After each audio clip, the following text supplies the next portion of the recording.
It's a great day. My name is Che Brown, the Happy Entrepreneur, and welcome to the Happy Entrepreneur Show, the #1 business development and revenue-focused late-night show in the country where we are on a mission. And our mission really is to empower, our mission is to inspire, and our mission is to provide you, that's right, you, the hard-working entrepreneur, with all of the resources that are necessary to execute that big vision you have for the people you were called to serve. And on this episode, we have the one and only Dr. Regina Beard. She's in the building, and she'll be talking about victory for kids. What's that all about? What's going on, Dr. Regina? How you doing? I'm doing wonderful. How are you, Shay? And thank you for allowing me to be on your show. I appreciate you. Thank you so much for being here, by the way. And thank you to viewers. Thank you for tuning in, by the way. We appreciate you allowing us to broadcast into your home. So thank you so much. You have a lot of choices. Thank you for choosing us today. So for those folks that are watching and listening, they might be wondering, man, what is Victory for Kids? Take a moment and define what was the backstory that led you to starting Victory for Kids. Thank you for that question. So during the pandemic, I was out on the front line. I come from a family of military professionals. My father was in the Coast Guard and so forth, and he gave to his country. And during the pandemic, I wanted to do the same. By me being a nurse, I went out on the front line. I was at Cook County Jail. I helped take care of the inmates, and that was considered one of the hot spots in the country. But then I went to El Paso, Texas, and while I was there, I noticed that we didn't have a lot of ancillary positions such as EKG techs. We didn't have a lot of x-ray techs. We didn't have a lot of speech therapists and physical therapists. And I began to ask myself, what's the reason we don't have youth going into those careers?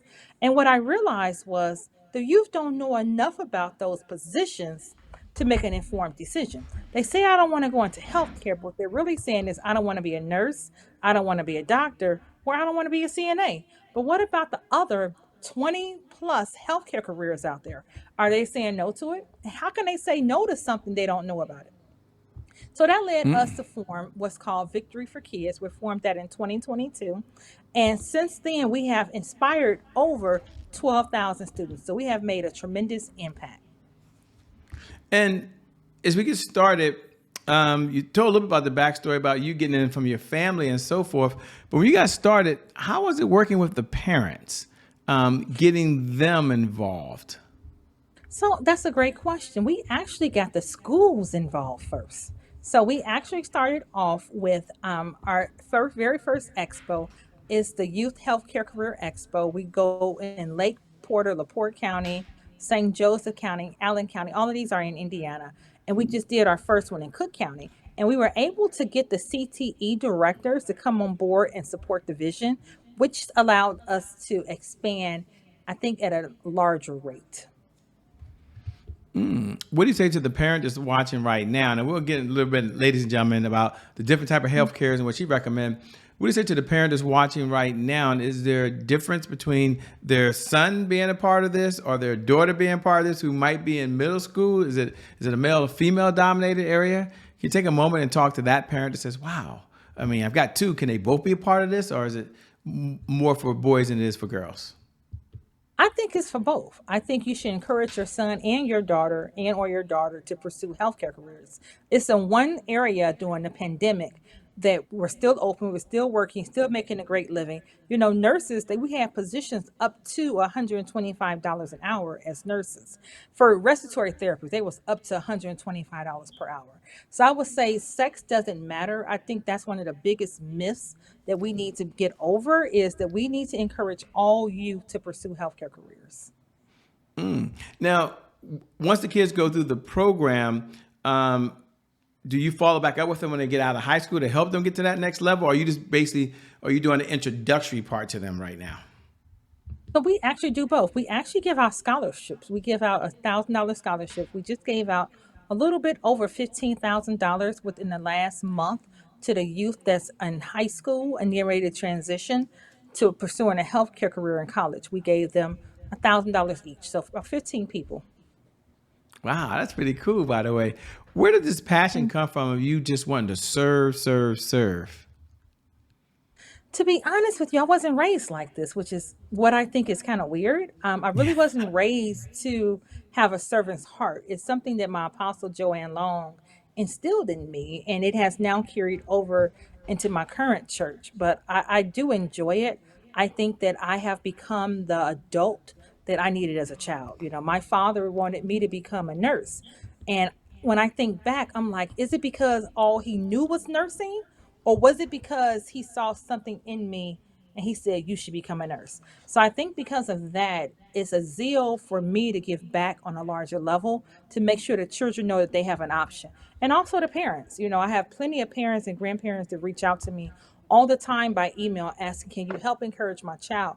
Can you give them a track? I have one lady that's reaching out to me now, and the biggest issue with her grandchild is her grandchild has completed all of her prereqs and she want to know what's next. So I have been coaching them, mentoring them to the next level because a lot of times, when you're first generation, you don't always have that support that you would like to have. And how do you explain to them about stress? Now, this is just Shay Brown. Maybe I'm the only one that's stressed, by the way. But when I think of the healthcare field, and I think of my mom, I'm a caregiver, and the nurses that have to be there, and the pressure they're under, and everything has to be perfect, everything has to be right. At least that's my view of the world. I've never done it before. I'm just giving you my little view of the world. So my question to you is, how do you talk to the children about the stress and the responsibilities that come along with being in the healthcare field?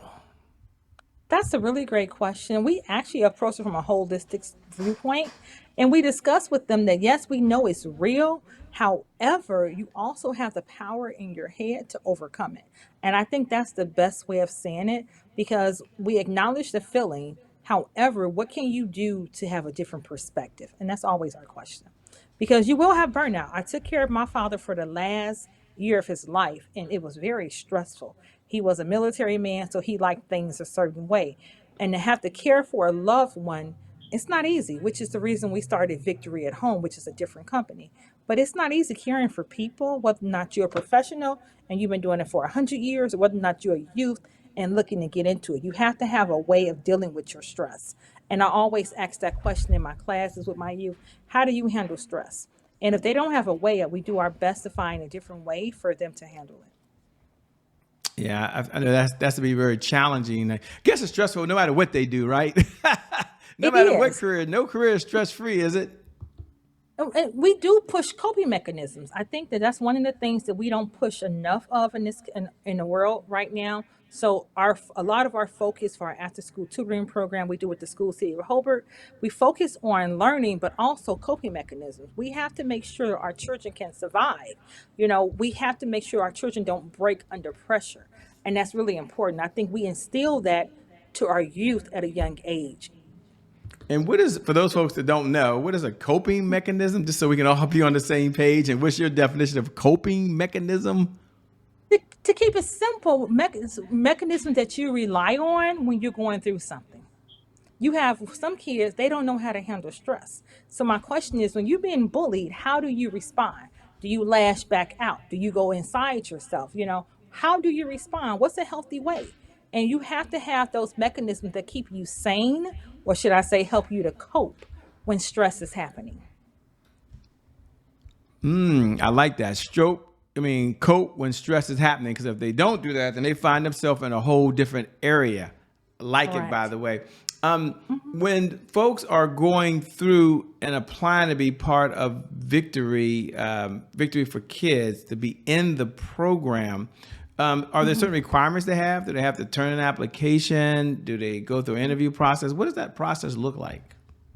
There isn't an interview process. We're currently in the process of launching a brand new cohort, and that will be online on Saturdays, one Saturday a month. So once we have that rolled out, I will definitely send you more information about that so you can Okay. share it with your audience. But that's what we're headed to. It won't be any type of application process. We will be tracking them, track their grades. We do want to know, are they preparing themselves for success? We want to make sure that we're able to support them as needed. I like that. So if it's virtual, then the parent don't have to be there at every single one or drop them off. Correct. This is something they can do from the comfort of their home. Is that correct? That's correct. Oh, man. The first time I've interviewed someone that's doing this, by the way, this is very special. It's very amazing. It's very incredible. Let me ask the question nothing to do with Victory for Kids. It's all about you, the leader, you, the visionary, you, the one responsible for this, by the way. If you were watching or talking to someone now, they're a parent, could be a grandparent or so forth, and they're like, man, what are 3 ideas that you would give to my kids so I could just help encourage them, whether they do nursing or they do healthcare or decide to do something in their career? Is there 1, 2, or 3 ideas? Ladies and gentlemen, she said I can ask whatever question I want. But are there 1, 2, or 3 ideas that you might suggest to the parents? Say, look, you want to start talking about the career, and here's how to start talking about the career. Because I have 2 kids, and to be honest with you, I didn't talk about that at all. I was like, look, just go to school, okay? Get good grades. Go to college, okay? Get out of school. Correct. Don't have no kids. I mean, That's it. Yeah. But how would you recommend someone like myself or a parent that has kids in school? How do they start that conversation? Because I was like, what do you want to be? I don't know. And they always say that, but I would say, what do you like? Because that allow you to explore their interests, and believe it or not, it allow you to learn more about your kids. And then I would say, watch your child. What does your child like to do? My daughter is a talker. So for years, I thought she was going to be some type of media correspondent, but she's not. She's getting ready to graduate nursing school next week. But with saying that, I began to watch the way that she carried herself. My son is very analytical, so I pushed him into engineering. So I would just say the real key is to watch your child. I would say on your part as a parent, when they begin to express interest in something, begin to do your homework by talking with them, look in the Occupational Outlook handbook so you can be well versed. One of the things with my brother, he went into computer engineering, and he's a brainiac of the family. And I sat down with him at the library. I said, let's look at the outlook. Is there an outlook in this field? Because I understood that, yes, you can get a degree, but the question is, will that job or that career be around in the next 20 years? Begin to talk with them about their lifestyle. What do you like? What neighborhood do you want to live in? And that way, if you begin to look at their neighborhood, they can begin to do like a career planning sheet, and they can plan out what it will take for them to live in that neighborhood. Look for houses in that particular neighborhood. But all of those things, and allow them to subtract like their expenses. I think we forget the fact that our kids are a lot more capable than what we realize. And what I mean by that is we want to shelter them when we need to have the conversation. I always say that you have people having inappropriate conversations with our kids all the time. I can give different sectors, gang bangers trying to recruit the kids to come join the gang. They don't wait until they get into high school. They had a conversation 5 and 6 years old on the playground. Why do we wait so late to have the conversation about where our kids are headed to? That's a very good question. And the work you're doing is very much needed and very much important. You're leading this organization.